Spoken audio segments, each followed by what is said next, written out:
Welcome to Alley Chats. Hey, today we're taking a little different approach. Rather than having an artist sit here and tell you about how you can get commissions from them or buy their book, I have Lys Galati, who is a PR person, the geek Sherpa, if you will. And I am super excited. We're going to talk about the business side of Artist Alley and what it looks like today in this pandemic that we're dealing with. So Lys, welcome. Hi. So Lys, tell us about yourself. For 20 years, it'll be 20 years in August. I have had the honor of working with clients big and small in every realm of pop culture, getting their products to market and promoting it. And what that means to everyone else is I do everything creative people either don't want to do or don't have the time to do. Absolutely. I've actually used you myself. So, and and I'm a marketer and I see enormous value in what you do. So I was thinking, I reached out to you to be on the show thinking that, maybe you had some clients that you'd want to have promoted or on here talking about stuff. Cause I love your whole stable of talent, but then you wrote back and said you wanted to be on. And I think this is a great idea. I want to talk to you about marketing yourself, social media, online presence, how you get that word out there, how you get through all this noise. Because right now, let's face it, there is a ton of noise to cut through. I have two mathematical equations that is on my website, www.sphinxpr. And I this is the simplest and most efficient way I can get this across to pretty much everyone. Relevance equals resonance. And authenticity plus transparency equals trust. So everybody right now is looking, there's some of these Kickstarters are simply, they were already started before COVID. Some of them are happening after, but you need to always ask yourself, how is my project relevant in the middle of this, environment? So are you donating something to a charity? Is your book promoting literacy while kids are, isolated at home or there has to be some tie into people's daily lives. And so that's, number one is in the middle of trying to figure out, how much money they have, if they're out of work, all of that stuff. Why does your book matter? And we no longer live in that environment of disposable income. Some people are okay. Some people are not. And you really need to take that into consideration. And the second, equation, authenticity plus transparency equals trust. I would like to tattoo that on everyone's forehead. And that needs to be the thing that you think about really until the day you die, because we were already headed into a very serious situation regarding personal trust in businesses, in interactions and people. That happened after the last election. Trust is the new black because people feel they can't trust what they see. So we were headed right before this COVID situation, very much going back to almost the 1950s of, handshakes and meeting people, forging personal relationships, face to face, because we didn't feel that we could trust, quote unquote, the man that, heavy branding, heavy advertising usually turned a lot of people off because we all grew up. Now, if you're underneath the age of 50, you've seen, serious financial dilemmas from Enron to multiple recessions to, crippling medical debt and student loan debt to, really, somebody, if you haven't been personally affected by that, someone you love has. So people were really kind of, just distrusting of things where they can't see where, who this person is that they're actually dealing with. So that's where we were before all of this. So now what do you do when you go from sort of that 1950s mentality to I can no longer interact with people? And that brings it up to social media, and that brings it to, video where you can. Video itself, the problem is a lot of people are just overwhelmed by it. Social media, we were hitting before COVID 10 hours a week on Facebook alone. So now everyone is on trying to communicate with each other. Emails have increased, social media has increased. So now what do you do? And all you can really do is be as authentic you as possible and as individual as possible. Because if you're trying to fit in with anything else, you're going to get lost in the shuffle. So every day, trying to, inspire someone, trying to make someone laugh. One of the things that one of the clients that we work with is Storm King Comics. It's John Carpenter's in-house comic line. One of the big things that the CEO, Sandy King Carpenter, award-winning writer and producer, has consistently, pushed behind the line is simply horror as allegory. That no matter how scary things are, we'll get through it. And that's, something that is holding its own right now and has been for quite a while. And yes, their website store is the only place that you can get John Carpenter's signed Storm King issues other than conventions. And so definitely go to stormkingcomics.com. You can see some incredible stuff. But they like it. That's where, horror as allegory is an evergreen, reason to buy their comics. So what is, the reason that people should be looking at you? And everyone wants to feel like, well, I'm a special little snowflake and I'm using snowflake in a positive term because we all are special. But that said, that, you need to put your work against the hurricane of panic and fear and isolation and say, okay, how does my book, toy, plush, game, whatever, how does that fit into things?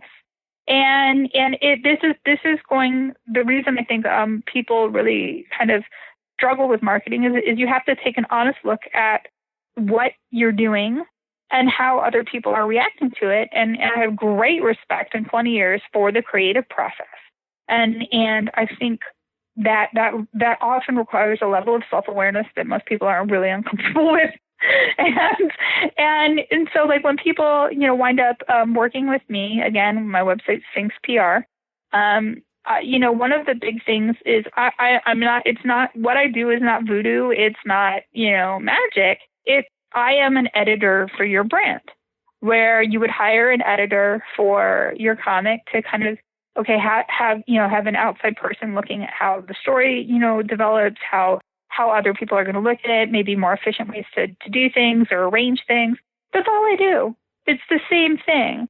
It's saying, okay, here's your product. Now here's how other people are going to see it. Maybe here's other ways to get attention and things like that. So it's a different skill set than a lot of other people. And what I encourage people right now is to really be as empathetic as possible, not sympathetic.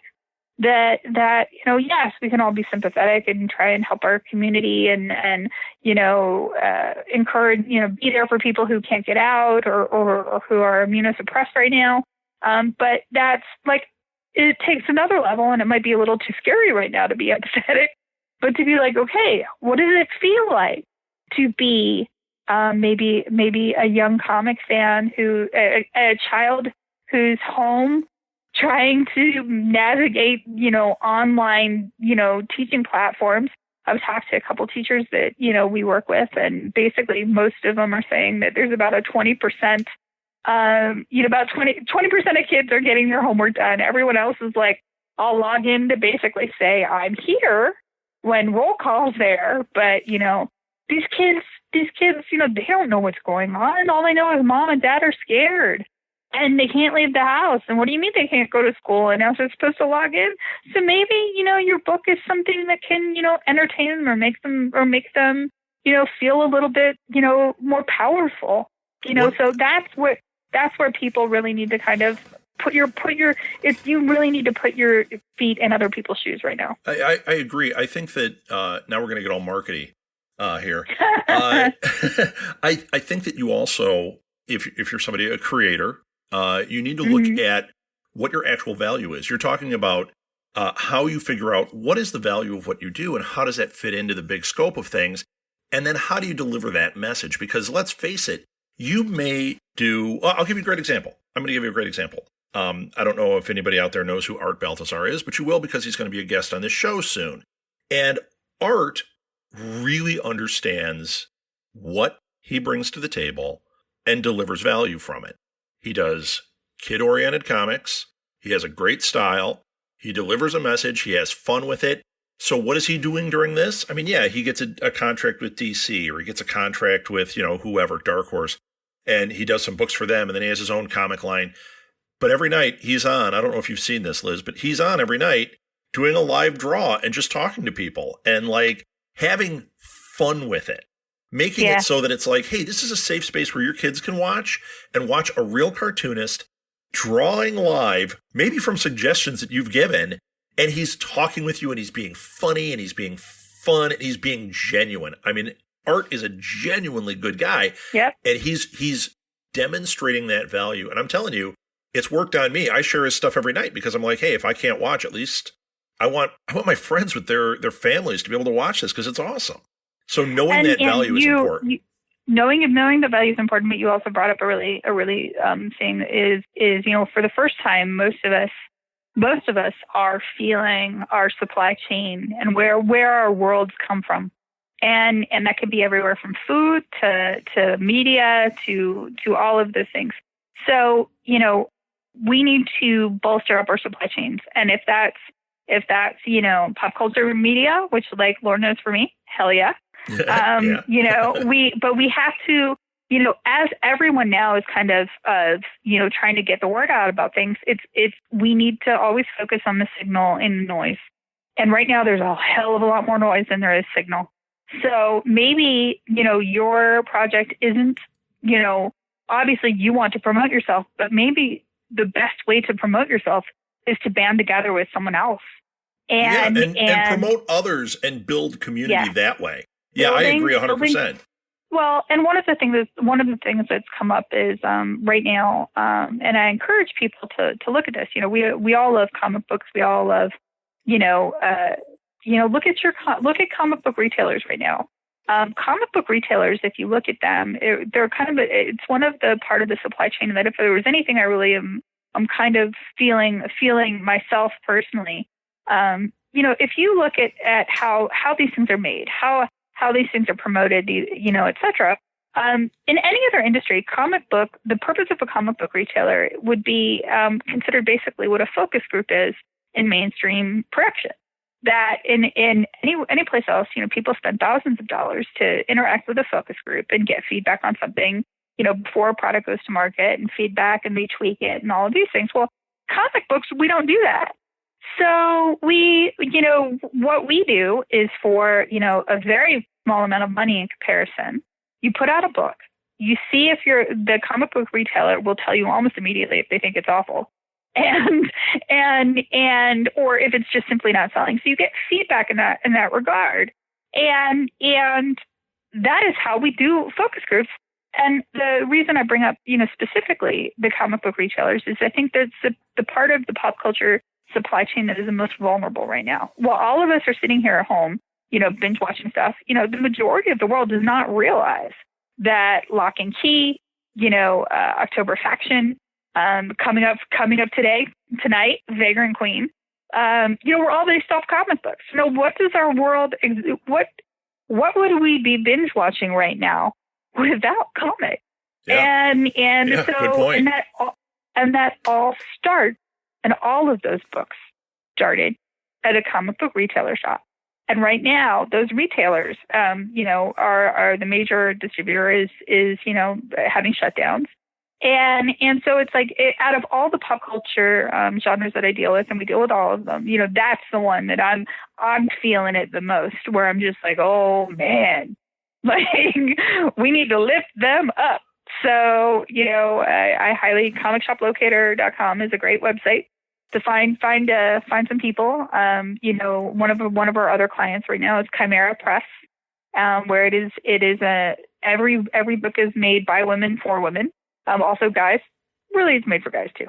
But there's some really, really great books that they're putting out. But, whether it's small or large, those are people that are really important. One of the cooler ones that's coming up, one of our tech clients is the Last Game Board. You can go to www.lastgameboard.com.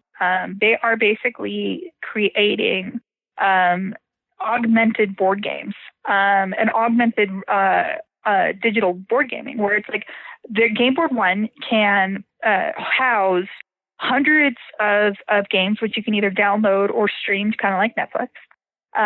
They are making each of the boards can sync up so that you can play. You have your little sort of Amazon Kindle of gaming, and then you can sync up the boards to play together. Also, they digital and analog can work together. They have a little tab that you can put on the anything. It could be your coffee cup, but your miniatures, your board game pieces, your card games, whatever.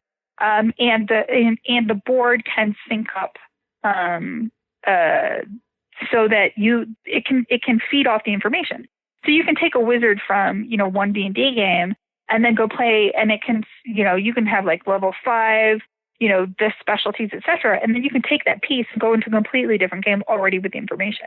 Wow. So they are feeling, they're really, one of their big things is they're not trying to replace board games. They're trying to improve board games. Also, if everything's digital, you don't have to worry about finding pieces. And like all of these people who are home right now in their game libraries, setup is a thing, and all of the, these things. So these, this is kind of, all of that stuff can be housed digitally, and we can game faster. Also, there's virtual play. So like right now, with everybody isolated all over the world, people are watching, band performances and stuff together. You could be gaming together, and the product is going to be right there. more.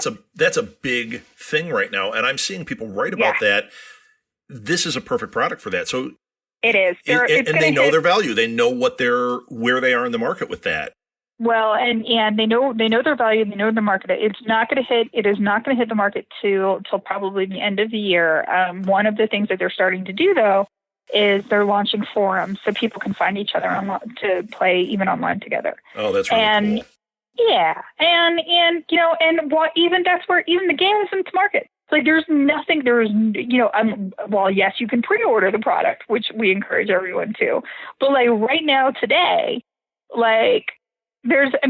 Other than pre-ordering, there's no way for someone to get something, but they don't care. Their value is in building community. And that's where I think we have to think much more long term. We are all so hardwired for, the phrase that makes me cringe a little, but I get it, is we always have to be closing. And it's like, we have got to get past that immediate sale transaction, that the sales will happen. Build the community, show the value, sales will happen. But you can't, having it only be A plus B equals C, transaction just doesn't work anymore. So I have a couple more questions for you. Go for it. So one thing is, and this you've kind of answered in there, but I want to get maybe a little more concise on it. With all these cons canceling or postponing, what do you really think is the best way that people can support creators during this pandemic? Buy something first. Most of these people are gig economy at best. So order their stuff online where you can. Order their stuff online. And if you can't, share. I mean, think of it as like environmental fishing. If we overfish, we don't have enough to eat. If we underfish, then, that's going to screw the ecosystem too. So, help where you can. But if all you can do is share, go for it. Do what you can where you can. I think everybody is, I totally understand.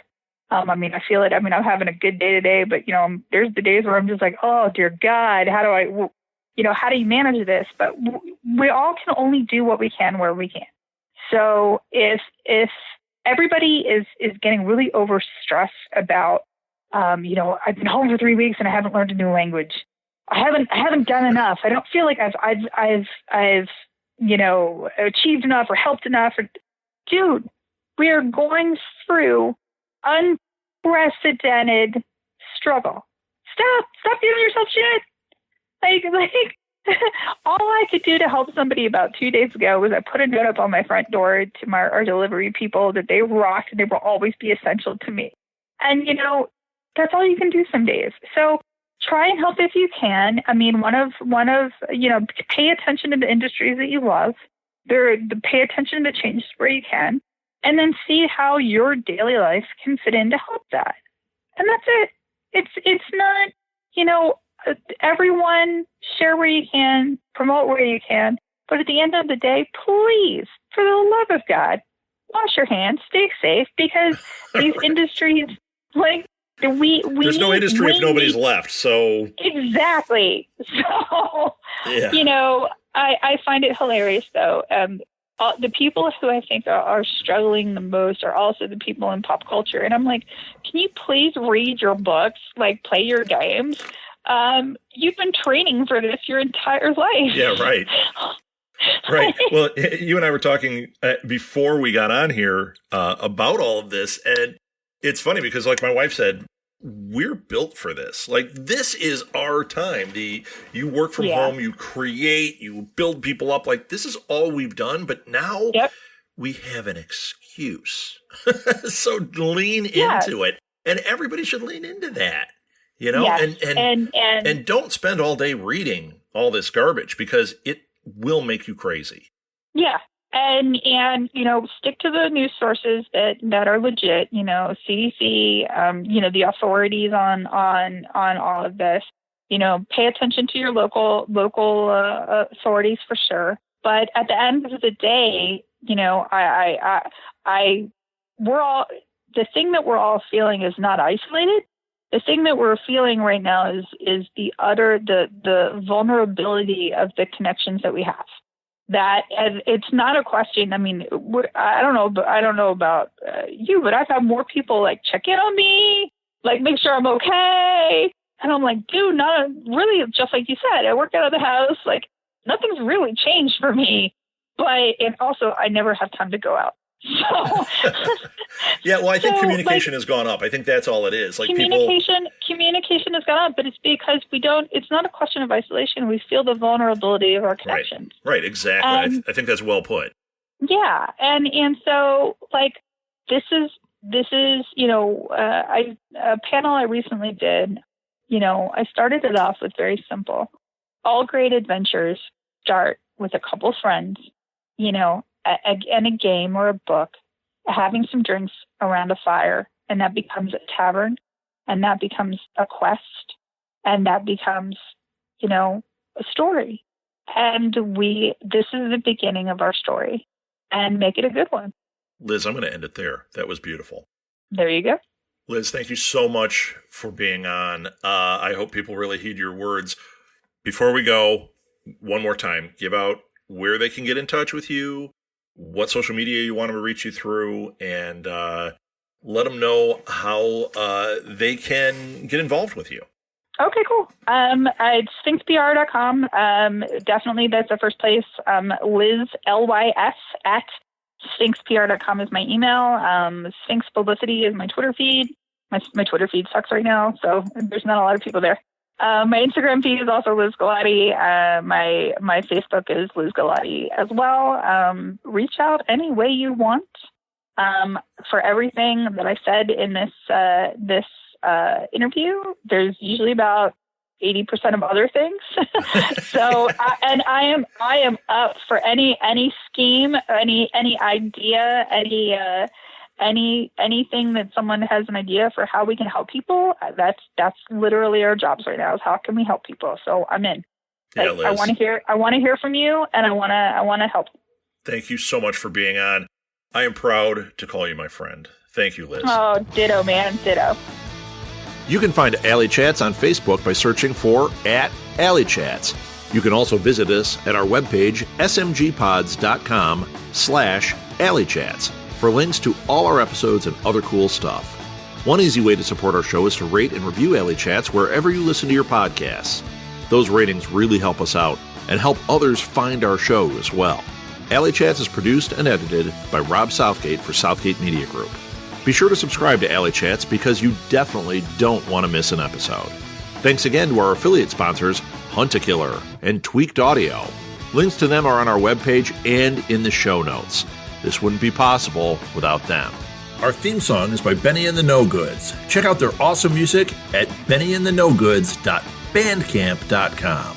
If you're an artist or writer or creative type that would have a table at an artist alley and would like to be on Alley Chats, message us through the Facebook page or email us directly at southgatemediagroup@gmail.com and we'll set up an interview.